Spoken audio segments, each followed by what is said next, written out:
Hello guys, स्वागत है आप सभी का हमारे इस YouTube चैनल शिक्षा शास्त्र क्लासेस पर। हम आशा करते हैं कि आप अच्छे होंगे, तंदुरुस्त होंगे और अपने पढ़ाई को मन लगाकर कर रहे होंगे। आज का यह क्लास मुख्य रूप से क्लास 9th वाले बच्चों को लिए काफी महत्वपूर्ण हो जाता है, क्योंकि आज मैं केमिस्ट्री यानी कि रसायन विज्ञान में चैप्टर नंबर 1, इसका नाम है हमारा परिवेश, हमारे परिवेश के पदार्थ। इसका मैं आज VVI ऑब्जेक्टिव टाइप क्वेश्चन लाया हूँ। इससे पहले मैंने 4 लेक्चर इस चैप्टर का ले लिया है। यदि आपने उस लेक्चर को नहीं देखा है तो सबसे पहले आप उस लेक्चर को अवश्य रूप से देखें, क्योंकि यह आपके लिए काफी एग्जाम के लिए काफी महत्वपूर्ण हो जाता है, या आपके एग्जाम के लिए काफी महत्वपूर्ण हो जाता है। तो आप उस लेक्चर को जरूर देख सकते हैं। तो चलिए आज का क्लास हम शुरू करते हैं। तो हेलो गाइस, मेरा नाम है साहिल गुप्ता। मैं आज आपको रसायन विज्ञान यानी केमिस्ट्री में चैप्टर नंबर 1 हमारे परिवेश के पदार्थ का VVI ऑब्जेक्टिव टाइप क्वेश्चन कराने वाला हूँ। इससे बाहर एग्जाम में आपके क्वेश्चन नहीं आएंगे, ये मेरा दावा है। तो चलिए अब अपने टॉपिक की ओर चलते हैं। देखिए, आपके लिए कुछ यहाँ लाया गया है। प्रिय 10वीं या 9वीं के छात्र छात्राओं के लिए है कि एकाग्र रहें, मन को एकाग्र रखें, लगातार पढ़ाई करें और कभी हार ना माने। आपको मेहनत और दृढ़ संकल्प, आपके मतलब मेहनत और दृढ़ संकल्प से ही आपको बेहतरीन परिणाम की ओर ले जाएंगे। आपके पास महानता को हासिल करने का एक शक्ति है। खुद पर विश्वास रखें और इसे सच करें। यही मुझसे क्या आपसे शुभकामनाएं हैं, यही मेरी आपसे शुभकामनाएं। तो चलिए आज की क्लास हम शुरू करते हैं। आज का क्लास मुख्य रूप से class 9th chemistry chapter number 1 हमारे परिवेश के पदार्थ VVI ऑब्जेक्टिव बिहार बोर्ड होने वाला है। ठीक है, चलिए क्लास हम शुरू करते हैं। आज का हमारा पहला क्वेश्चन कि किस अवस्था में अणुओं की ऊर्जा अधिकतम होती है। तो मैंने आपको बताया है कि गैस अवस्था में होती है। देखिए, ये क्लास ज्यादा लंबा नहीं करूंगा मैं, क्योंकि सिलेबस जब मैंने पढ़ाया चैप्टर 1 को सिलेबस में, तो मैंने काफी डिटेल से बताया है। तो ये क्लास ज्यादा मैं लंबा नहीं करूंगा, ज्यादा डिटेल से नहीं बताऊंगा, सिर्फ मैं आंसर बता दूंगा। इसका answer number option number C हो जाएगा। यहाँ जितने भी क्वेश्चन कराए जा रहे हैं वो किसी न किसी वर्ष एग्जाम में पूछे गए हैं। दूसरा क्वेश्चन कहा जा रहा है निम्नलिखित में से कौन सा पदार्थ नहीं है। तो हम लोग जानते हैं, मैंने आपको पदार्थ के बारे में बताया, ऑप्शन सी हो जाएगा इसका। सुने, देखिए, मैंने आपको बताया था जो भी हमारी पृथ्वी पर मौजूद है, हवा, जगह, लकड़ी, टेबुल, कुर्सी, जो भी मतलब हमें दिखाई दे रहा है, अवरोध उत्पन्न कर रहा है, वही क्या है, हमारा पदार्थ है। ऑप्शन नंबर सी, स्नेह पदार्थ थोड़ी है, ये तो महसूस किया जाता है। ऑप्शन मतलब तीसरे नंबर क्वेश्चन पे चलते हैं। तीसरा नंबर क्वेश्चन कह रहा है कि 100 डिग्री सेल्सियस ताप का केल्विन में मान कितना होगा। तो मैंने आपको बताया था कि जब आपको डिग्री सेल्सियस से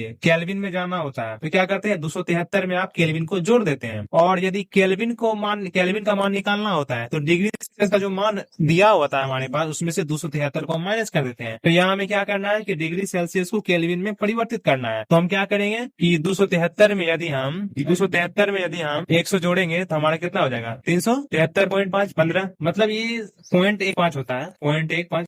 तो ये हमारा ऑप्शन नंबर बी बिल्कुल सही जवाब हो जाएगा। 3 का ऑप्शन नंबर बी। चौथा क्वेश्चन हमारा कहा जा रहा है कि ठोस पदार्थ के सामान्य गुण कौन सा नहीं है। ठोस पदार्थ का कौन सा गुण नहीं है। तो देखिए, ठोस पदार्थ के आकार एवं आयतन निश्चित होते हैं, ये मैंने बताया, सही बात है। ठोस पदार्थ का घनत्व कम होता है, ये मैंने नहीं बताया था। ठोस पदार्थ का घनत्व अधिक होता है, यानी कि यही मेरा आंसर ऑप्शन नंबर सही हो जाएगा। अब देखिए, ठोस पदार्थ में विसरण के गुण बहुत ही कम होता है, मैंने आपको बताया था, विसरण उसमें बहुत ही कम होता है, मिलावटी बहुत कम होता है उसमें। ठोस पदार्थ के संपीड़न नगण्य होते हैं, उसे आसानी से दबाया नहीं जा सकता। संपीड़न मतलब दबाना। तो ऑप्शन नंबर हमारा बी बिल्कुल सही हो जाएगा। उसके बाद 5वां क्वेश्चन कहा जा रहा है कि ठोस, द्रव और गैस को आपस में घुलने की क्रिया के कारण इसके कण का क्या होता है। तो मैंने आपको बताया है कि इसका विसरण होता है, लेक्चर वाली क्लास में मैंने आपको बताया। छठा क्वेश्चन कहा जा रहा है कि वह ताप जिस पर द्रव उबलने लगता है, मैंने आपको बताया कि क्वथनांक कहलाता है। ऑप्शन नंबर बी 6 का। 7वां नंबर क्वेश्चन कहा जा रहा है कि गैस का द्रव में परिवर्तन क्या कहलाता है। तो मैंने आपको बताया है कि गैस का द्रव में परिवर्तन संघनन कहलाता है। देखिए, मैंने आपको बताया है कि ठोस को जब हम गर्म करते हैं तो वो गैस में परिवर्तित हो जाता है, और गैस में परिवर्तित होने के पश्चात उसे हम लोग क्या कहते हैं, ऊर्ध्वपातन कहते हैं। जब किसी गैस को हम लोग ठोस में परिवर्तित करते हैं या ठंडा करते हैं उसे हम ऊर्ध्वपातन ही कहेंगे। जब किसी ठोस को द्रव में परिवर्तित करने के लिए हम गर्म करते हैं तो उसे द्रवण कहेंगे। और जब किसी द्रव को गर्म करके गैस में परिवर्तित करेंगे उसे भी हम लोग द्रवण ही कहेंगे। लेकिन जब हम किसी द्रव को ठंडा करने के पश्चात ठोस अवस्था में बदल देते हैं तो उसे जमना कहते हैं। और जब किसी गैस को हम ठंडा करने के पश्चात द्रव में बदलते हैं तो उसे भी हम लोग ठंडा या संघनन कहेंगे। तो इसे मैंने डिटेल से लेक्चर वाली क्लास में बता दिया है। तो चलिए नेक्स्ट क्वेश्चन की ओर बढ़ते हैं। नेक्स्ट क्वेश्चन कहा जा रहा है कि ठोस CO2 को कहते हैं, हम लोग जानते हैं कि शुष्क बर्फ कहते हैं, जिसे मैंने बताया है। 9वां नंबर क्वेश्चन कहा जा रहा है किस अवस्था में अणुओं की ऊर्जा सबसे कम होती है, तो मैंने आपको बताया है कि ठोस अवस्था में अणुओं की ऊर्जा सबसे कम होती है। 10वां नंबर क्वेश्चन निम्नलिखित में से द्रव में कौन सा अनिश्चित होता है, तो मैंने आपको बताया है कि उसका आकार जो होता है ना द्रव का, वो अनिश्चित होता है, परंतु आयतन क्या होता है, निश्चित होता है। देखिए नेक्स्ट क्वेश्चन कहा जा रहा है इनमें से कौन सा अनिश्चित रहता है द्रव में, निश्चित रहता है द्रव में, तो मैंने अभी आपको बता दिया, आंसर बता दिया, ऑप्शन नंबर इसका डी हो जाएगा, यानी कि 11 का ऑप्शन नंबर डी आयतन। 12 नंबर क्वेश्चन कहा जा रहा है कि 10 डिग्री सेल्सियस तापक्रम बराबर होगा, तो मैंने अभी आपको बता दिया कि जब आपको डिग्री सेल्सियस से केल्विन में जाना है तो केल्विन में 273 को जोड़ देंगे। यदि आपको केल्विन का मान पता करना है तो 273 में आप क्या, सॉरी, डिग्री सेल्सियस के मान में आप केल्विन को माइनस कर देंगे।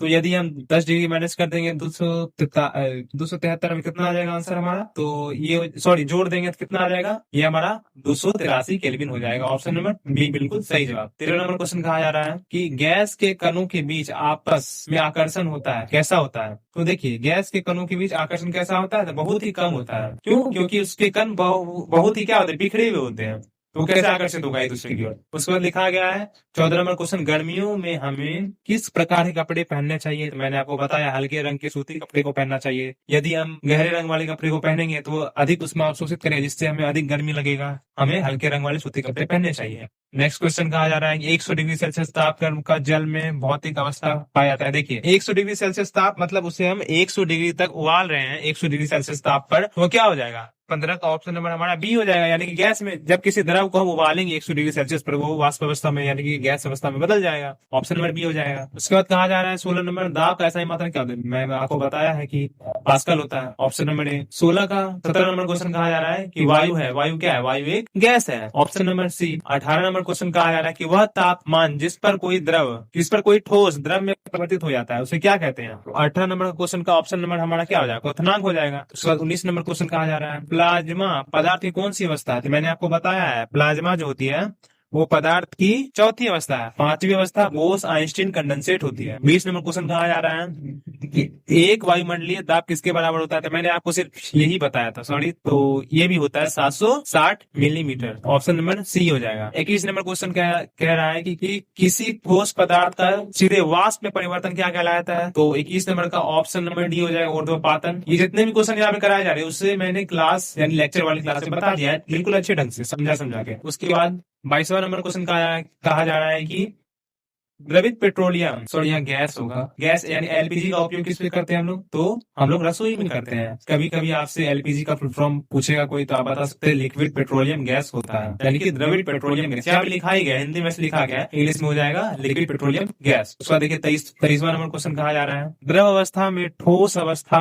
द्रव अवस्था का ठोस अवस्था में परिवर्तित होना क्या कहलाता है, तो 23 नंबर का ऑप्शन नंबर बी हो जाएगा। देखिए उसे हम लोग हिमकरण या फिर जमना कहते हैं। 24वां नंबर क्वेश्चन कहा जा रहा है वाष्पन की प्रक्रिया में उत्पन्न होता है क्या, ठंडक उत्पन्न होता है। मैंने आपको इसे भी मैंने डिटेल के बताया है कि क्यों ठंडक उत्पन्न होता है। उसके बाद है 25वां नंबर क्वेश्चन बर्फ का एक टुकड़ा जल की सतह पर तैरने लगता है, क्यों, इसका क्या कारण है, तो बर्फ का जो टुकड़ा होता है ना वो इसलिए तैरता है क्योंकि बर्फ का जो घनत्व होता है ना जल से हल्का होता है, बर्फ जो होता है ना जल से क्या होता है, हल्का होता है, इसलिए वो उस पे ऊपर तैरने लगता है। उसके बाद देखिए 26वां नंबर क्वेश्चन कहा जा रहा है कि सौर मंडल में प्लाज्मा अवस्था की उत्पत्ति का कारण क्या है, तो उच्च ताप है, हाई टेम्परेचर।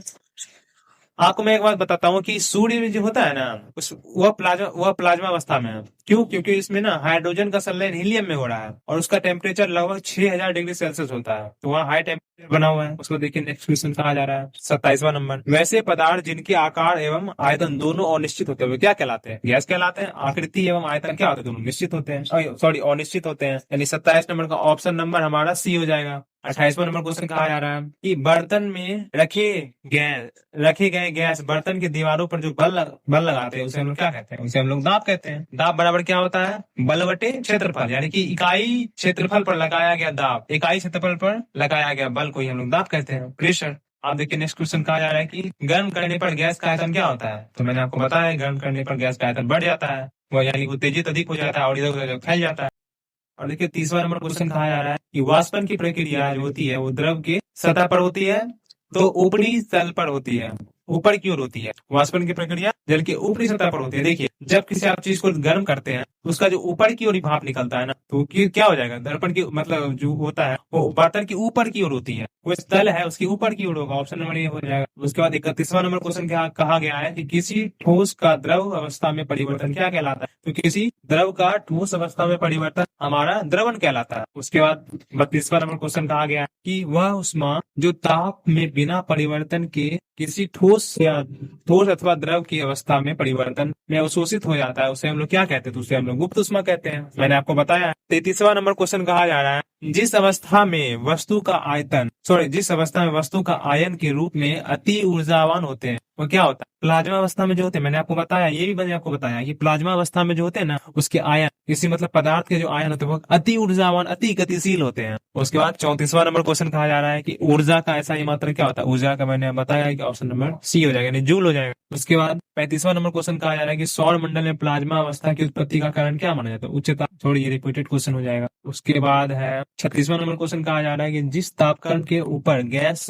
संघनित नहीं होता है, चाहे दाब कितना भी बढ़ा क्यों न दिया जाए, वो क्या कहलाता है। से मैंने बताया कि क्रांतिक ताप हो जाता है। Option number C. 37वां नंबर क्वेश्चन कहा है निम्नलिखित में से कौन कपड़ा गर्मियों के समय अधिक आरामदेह होती है। तो मैंने आपको बताया कि सूती के वस्त्र पहनने से हमें गर्मी कम लगता है, इसलिए वो आरामदायक होता है। उसके बाद है 38वां नंबर क्वेश्चन, कोई भी वस्तु जो स्थान घेरता है जिसमें द्रव्यमान आयतन होता है और जो अवरुद्ध होने कहलाता है, क्या कहते हैं। हम जानते हैं कि पदार्थ कहते हैं, द्रव थोड़ी कहते हैं, गैस थोड़ी कहते हैं, इसे हम लोग पदार्थ कहते हैं। उसको यहाँ लिखा गया है कि पदार्थ की कितनी अवस्था है। तो पदार्थ की मुख्य रूप से 3 अवस्था है। यदि आप 11th में जाएंगे तो आपको पदार्थ की 5 अवस्था पढ़ने को मिलेगी, जिसमें हो जाता है ठोस, द्रव, गैस, प्लाज्मा अवस्था और होता है बोस आइंस्टीन कंडेंसेट। अभी आपको क्लास 9th 10th में आपको 3 ही अवस्था पढ़नी है, ठोस, द्रव और गैस। उसमें 40वां नंबर क्वेश्चन कहा जा रहा है इनमें से कौन घनत्व का ऐसा ही मात्रक है। तो इसका हो जाता है केजी प्रति मीटर क्यूब। सॉरी, यहाँ क्यूब ऊपर में हो जाएगा। उसके बाद 41वां नंबर क्वेश्चन कहा जा रहा है कि पदार्थ की 5वीं अवस्था कौन सी है। तो देखिए, मैंने आपको अभी ऊपर 2-3 बार बताया कि पदार्थ की 5वीं अवस्था क्या है। तो इस क्वेश्चन का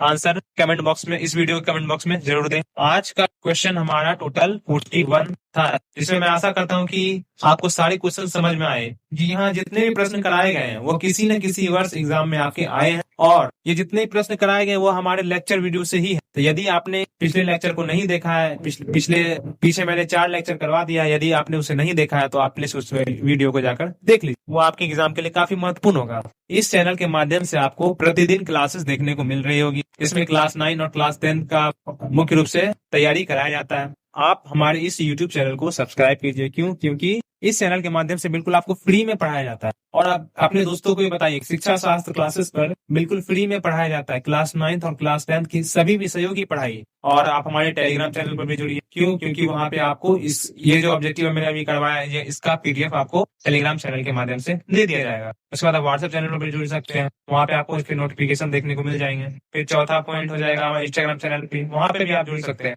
इन सभी चैनल का लिंक मैंने इस वीडियो डिस्क्रिप्शन बॉक्स में दे दिया है। तो प्लीज वीडियो को लाइक कीजिए, चैनल को सब्सक्राइब कीजिए, शेयर कीजिए और दोस्तों को बताइए कि शिक्षा शास्त्र क्लासेस पर साहिल सर के द्वारा बिल्कुल फ्री में क्लास 9 और क्लास 10 के सभी विषयों की पढ़ाई कराई जाती है। तो मैं ऐसा करता हूँ कि आज का यह क्लास आपको समझ में आया होगा। तो किसी प्रकार पढ़ते रहिए, हंसते रहिए, मुस्कुराते रहिए और मन लगाकर पढ़ाई करते रहिए। तो आज के क्लास में बस इतना ही। मिलते हैं नेक्स्ट वीडियो में।